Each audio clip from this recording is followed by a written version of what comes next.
जैसे कि हमने पिछले एपिसोड में देखा था कि मिस रुक्सी जो है वो बहुत सारे बैंडिट्स को मार देती है, तभी वहाँ पे जो सांग फैमिली, लिन फैमिली और जो इम्पीरियल सिटी से जो बंदा आया होता है वो वहाँ पे पहुँच जाते हैं। इस एपिसोड की शुरुआत में दिखाया जाता है वो जो इम्पीरियल सिटी से आया हुआ जो बंदा होता है वो कहता है कि इन लोगों को पक्का किसी मास्टर ने मारा है, और जो भी मारा है जिसने भी, वो स्पिरिट पावर का यूज़ कर रहा था। क्या यान फैमिली में कोई ऐसा भी है जो स्पिरिट मास्टर है? तभी जो सांग फैमिली का जो लीडर होता है, क्या ऐसा कैसे हो सकता है? और जियांग जो है उन लोगों को वहाँ से छुप के देख रहा होता है। वो कह रहा होता है क्या क्या ये सच्ची बात है? लिन फैमिली का लीडर कहता है कि एक जो सोल मास्टर है वो बहुत ही ज़्यादा ताकतवर होता है, आखिर इन लोगों के पास एक सोल मास्टर हो कैसे सकता है? जांग फैमिली का लीडर भी कहता है कि लगता है कि प्योक्सो सिटी ने किसी जो मास्टर है उसको अपनी मदद के लिए बुलाया है ताकि वो यान फैमिली की मदद कर सके। तभी जो वो इम्पीरियल सिटी से आया हुआ जो लड़का होता है वो कहता है कि क्या क्या वो हो सकती है? जो सांग फैमिली का लीडर है वो कहता है कि आप किसकी बात कह रहे हैं, क्या आपको जानते हैं? और उसके बाद हमें दिखाया जाता है कि वो जो कह रहा होता है कि हमारी जो इम्पीरियल सिटी है उसमें एक बहुत ही ज़्यादा पागल लड़की है, वो बहुत ही ज़्यादा ही ताकतवर है और उसकी पोजीशन है वो बहुत ज़्यादा हाई है। और दोस्तों ये किसी और लड़की के बारे में नहीं, जो जियांग है उसकी जो बहन है उसके बारे में बात कर रहा होता है। और वो कहता है कि मैं नहीं चाहता कि वो जो है हम लोग उससे पंगा लें, वैसे भी जियांग का जो है उसके साथ बहुत ही ज़्यादा अच्छा रिलेशनशिप है, और तुम तो जानते ही हो कि जो जियांग है वो पियोक्सी सिटी का जो सन इन लॉ है, तो फिर मुझे लगता है कि वो पक्का उसे बचाने के लिए आई होगी। और मैं उस जो मैड लड़की है उसका जो अट्रैक्शन है वो अपनी तरफ अट्रैक्ट नहीं करना चाहता। यदि उसका अटेंशन हमारी तरफ हो गया तो हमारे लिए ये बहुत ही ज़्यादा ट्रबल खड़ा हो सकता है। जांग फैमिली का लीडर कहता है अच्छा ऐसी बात है, और वो कह रहा होता है कि तो फिर हम लोग जो है यहाँ पे इसी चक्कर में अटैक नहीं किया हमने, है ना? आपने पक्का यहाँ पे प्लान किया था कि हम इन पे सीधा अटैक करते तो वो जो मैड गर्ल है वो हम पे अटैक कर देती। और जियान मन में सोच रहा था अच्छा लगता है ये उसी के बारे में बात कर रहे हैं, चैन कैंग की। और वो कहता है कि इसका मतलब ये है कि ये लोग हम लोगों को कब का मार चुके होते और ये हम लोगों को मारने के लिए आया है, यहाँ पे इन्वेस्टिगेशन के लिए नहीं आया। और वो जो इम्पीरियल सिटी से आया हुआ लड़का होता है वो नोटिस कर लेता है कि वहाँ पे कोई छुपा हुआ है, और वो अपनी पावर को अनलीश करते हैं वहाँ पे एक अटैक करता है और कहता है कि आखिर वहाँ पे है कौन। और वहाँ पे जहाँ पे जियांग खड़ा होता है वहाँ पे बहुत बड़ा धमाका होता है, और जियांग कह रहा होता है मन में कि उसने मुझे ढूंढ लिया। नहीं, ऐसा कैसे हो सकता है? कोई भी बंदा एक सोल को कैसे ढूंढ सकता है जब तक कि वो एक सेलेस्टियल बीइंग क्यों ना हो? जियांग जो है वो कह रहा होता है ये जो पर्सन है वो पक्का बहुत ज़्यादा ताकतवर है। और वो जो इम्पीरियल सिटी से आया हुआ लड़का होता है वो कहता है कि लगता है कि यहाँ पे कोई ना कोई तो था। और लिन फैमिली का लीडर कहता है कि लॉर्ड लैन आखिर क्या हुआ, कोई दिक्कत है?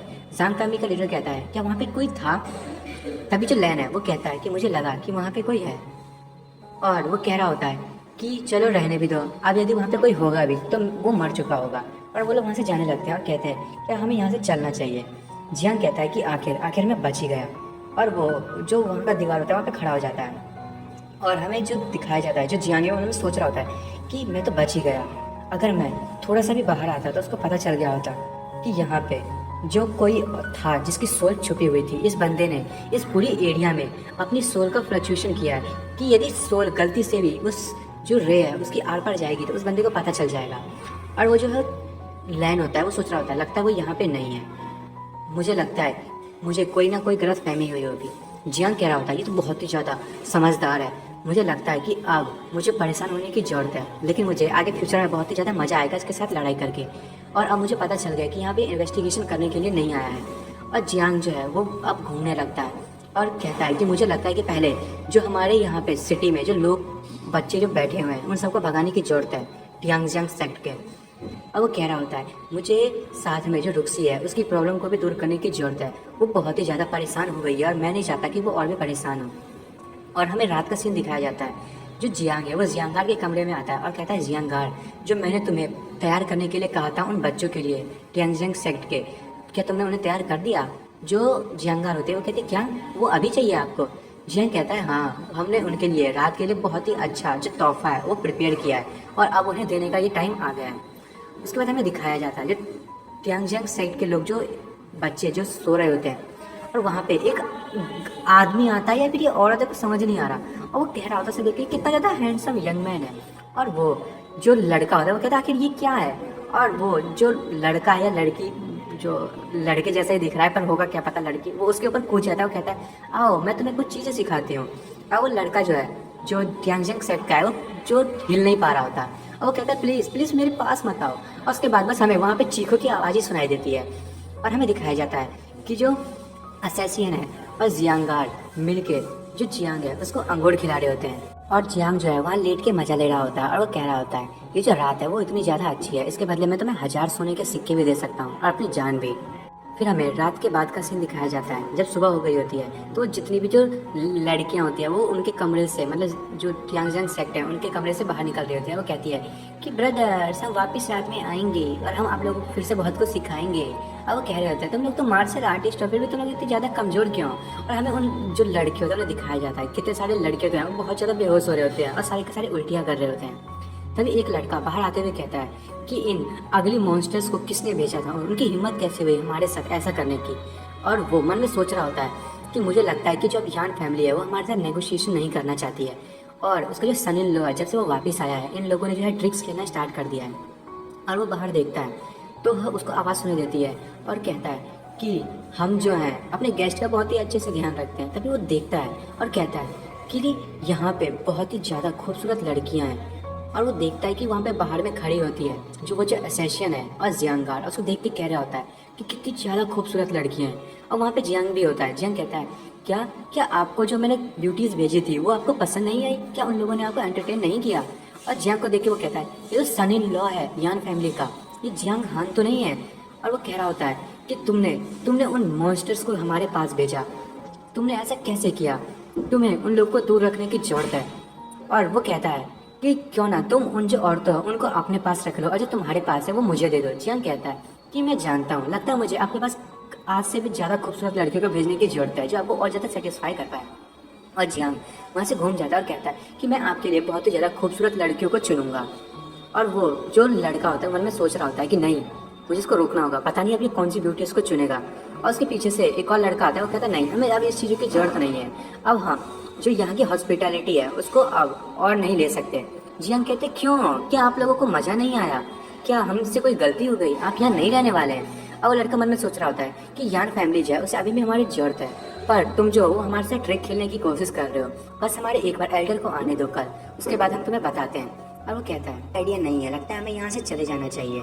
तभी जियांग अपने नौकरों को बुलाता है, वो कहता है ठीक है, और अपने नौकरों से कहता है कि जाओ और हमारे जो जितने भी यहाँ पे मेहमान थे उनके स्टाफ्स को यहाँ से बाहर ले जाओ प्यार से और सबको यहाँ से बाहर जाने में मदद करो। और वो सबको ऑर्डर देता है कि जाओ और सबको फ्रंट डोर से ही ले जाना, अपने मैनर्स को मत बोलना। और उसके नौकर कह रहे होते हैं ठीक है। और जो वो वहाँ के जो स्टूडेंट होते हैं टियांगजियांग सेक्ट के, वो कहते हैं तुम क्या कर रहे हो, तुम्हारी हिम्मत कैसे हुई ऐसा करने की, तुम जो है तुम्हें बहुत सारी कॉन्सिक्वेंसेस को फेस करना पड़ेगा। तुम्हारी जो जान फैमिली है वो मस्त कोऑपरेट नहीं कर रही है कि तुम लोगों को मॉन्स्टर्स का अब डर नहीं रहा। जियांग कहता है कि लगता है कि ये जो 2 गेस्ट हैं उनको और प्यार से ले जाने की जरूरत है, जाओ और इन्हें अपना हाथ दो। और वो जो सारे नौकर होते हैं वो उन लोगों को अपने हाथ से पकड़ के उठा के फेंक देते हैं और कहते हैं ठीक है। और उसके बाद जो वो लोग होते हैं वो कहते हैं कि बस एल्डर को आने दो, वो जैसे ही आएंगे तुमने जो हमें इतना ह्यूमिलेशन दिखाया है तुम पक्का उन सब का कीमत चुकाओगे। जो एसेसियन होती है वो कहती है कि तुम ऐसा क्यों कर रहे हो, ये तो कुछ ज़्यादा ही लगता है कि कॉन्फिडेंट लोग हैं। जियांग कहता है कि मैंने उन वुमेन को बहुत ही ज़्यादा अच्छी चीज़ें सिखाई थी कि लोगों को कैसे जो है आप अपनी तरफ जो अट्रैक्ट कर सकते हैं और उनको उनकी जो मेरिडियन है उनको ब्लॉक कर सकते हैं। अब ये लोग जो हैं वो 1 मंथ या 2 मंथ तक बिल्कुल भी कल्टीवेशन नहीं कर पाएंगे। और वो असिस्टेंट के कान के पास जाता है और कहता है कि क्या तुम भी ये सीखना चाहती हो, और तुम यदि सीखना चाहती हो तो मैं तुम्हें पक्का सिखाऊंगा, पर तुम्हें मुझे कुछ देना पड़ेगा। और वो असिस्टेंट शर्माते हुए जियांग को अपने तरफ से हटा देती है और कहती है कि मैं इस बारे में बाद में सोचूंगी, अभी हमारे पास बहुत ज़्यादा टाइम है, चलो पहले इन लोगों को यहाँ से बाहर हटाने की जरूरत है। और जो जियांग गार्ड है वो वहाँ पे गुस्सा हो रही होती है और जियांग कहता है तुम्हें चिंता करने की जरूरत नहीं है, मेरे पास प्लान है, अभी असली चीज़ तो स्टार्ट होने वाला है, मैं इन लोगों को दिखाऊंगा कि इन लोगों ने किसके सामने खड़ा होने की कोशिश किया है। फिर हमें उस लैन को दिखाया जाता है, वो कहता है कि तुम कह रहे हो कि जियांग जो वो पहले से मर चुका है। जियांग फैमिली का लीडर कहता है हाँ, हमारा जो प्लान था उसके हिसाब से वो पक्का मर चुका होगा। लैन कहता है कि तुमने जो अपने किलर को भेजा था क्या वो वापस आई, और वो कहता है कि यदि वो वापस नहीं आई तो तुम्हारी हिम्मत कैसे हुई ये कहने की कि वो मर चुका है। वो जो है वो प्योक्सी सिटी में अभी भी घूम रहा है और हमारी टियांगजियांग सेक्ट है उनके मेंबर्स को बहुत ही ज़्यादा परेशान कर रहा है। और ये सुन के तो जांग फैमिली का लीडर है वो बहुत ही ज़्यादा डर जाता है और उससे कहता है प्लीज़ मुझे माफ़ कर दीजिए, लगता है ये मेरी गलती है, मुझे पक्का कुछ करने की ज़रूरत है। और वो कह रहा होता है कि मुझे लगता है कि मुझे कोई न्यूज़ जो है वो गलत मिली है, मैं बहुत ही ज़्यादा डरा हुआ हूँ, मुझे माफ़ कर दीजिए प्लीज़। मैंने जो जियांग के खिलाफ जो ट्रैप बिछाया था लगता है मैं ही उसमें फंस गया हूँ। वो कहता है कि अब हम लोग जो हैं अब बीच रास्ते में पहुंच चुके हैं, अब हम पीछे नहीं हट सकते, हमें अब रियान रेजिडेंस को जो है हटाने की ज़रूरत है ताकि हम अब उन लोगों पे काबू कर सकें, हमें बहुत सारी प्रिपरेशंस करनी पड़ेगी। और वो उनसे कहता है कि लिन और जो जांग है मेरे पास तुम्हारे लिए कुछ काम है जो तुम्हें करना होगा। जो लिन के फादर होते हैं और जांग फैमिली के जो फादर होते हैं वो कहते हैं ठीक है। और जो जांग फैमिली का लीडर है वो सोच रहा होता है कि यदि जो वो असैसिन जिसको मैंने भेजा था यदि वो मर गई होगी तब तो ठीक ही है, पर यदि वो उसके साथ मिल गई होगी तो मुझे लगता है कि मुझे उसे मारना पड़ेगा, नहीं तो ये जो लैन है वो मुझे पक्का मार देगा। और लैन कह रहा होता है कि अब कोई भी मैटर नहीं करता कि अब कोई भी अपोनेंट हो, बस अब तुम देखो मैं उन लोगों को कैसे मारता हूँ। फिर उसके बाद हमें एक गुफा का सीन दिखाया जाता है, वहाँ पे जितने भी नौकर होते हैं वो वहाँ पे आते हैं और वहाँ पे कोई बैठा होता है और जितने भी जो वो बच्चे होते हैं जिनको जियांग ने भगा दिया होता है वो कहते हैं कि हमें माफ़ कर दीजिए, आपके जो डिसिपल्स हैं वो बहुत ही ज़्यादा गिल्टी हैं, प्लीज़ हम जो हैं आपके सामने सर झुकाते हैं, हमें जो पियोक सिटी के लोग हैं उन लोगों ने बाहर फेंक दिया, ब्रदर प्लीज़ हमें मदद करें। और उस जो लोग हैं उन लोगों को हम मारना चाहते हैं और हमारी जो बॉडी है वो पता नहीं कैसे कमज़ोर हो गई है। तभी वो जो लड़का है वो अपनी छड़ी से ही पता नहीं इलेक्ट्रिक को जो है वो प्रोड्यूस करता है और कहता है कि तुम लोग यहाँ पे बस ये कबाड़ की चीज़ें सुनाने आए हो। मैं यहाँ पे 2 दिनों से इस रॉक माउंटेन पे बैठा हुआ हूँ और मैं इंतजार कर रहा हूँ कि कब तुम लोग मेरे पास अच्छी न्यूज़ लाओगे। और वो जो इलेक्ट्रिक होता है उससे उन पर अटैक कर देता है और जितने भी जो बच्चे होते हैं वो कहते हैं प्लीज़ हम दोषी हैं, हमें माफ़ कर दीजिए। तभी वो अपने पास से कुछ जो मेडिसिन होता है वो उन्हें देता है और कहता है मेरे पास कुछ पिल्स हैं, तुम जो तीनों लोग हो वो इसे खा लो, तुम्हारी स्ट्रेंथ जो है वो बढ़ जाएगी और इससे जो तुम वापस से अपनी स्ट्रेंथ को पा पाओगे और उसके बाद हम उन सभी लोगों को मार देंगे। और वो जितने भी जो बच्चे होते हैं वो कहते हैं ठीक है मास्टर। और वो जो इंसान होता है वो कहता है बास्टर्स तुम्हारी इतनी हिम्मत, तुमने हम लोगों को ह्यूमिलेट करने की कोशिश की, तुम लोगों को इसका बदला अपनी लाइफ को पे करके चुकाना पड़ेगा। और दोस्तों मैं आज इस एपिसोड को यहीं पे ख़त्म कर रहा हूँ और अब अगले एपिसोड में देखेंगे कि जियांग जो है अब इन लोगों को कैसे भगाने वाला है और वो जो मॉन्स्टर्स का ट्राइब है उनको वो कैसे रोकेगा। और दोस्तों आपको मेरी वीडियो पसंद आई हो तो प्लीज़ मेरी वीडियो को लाइक एंड सब्सक्राइब करना ना भूलें। Thank you for watching.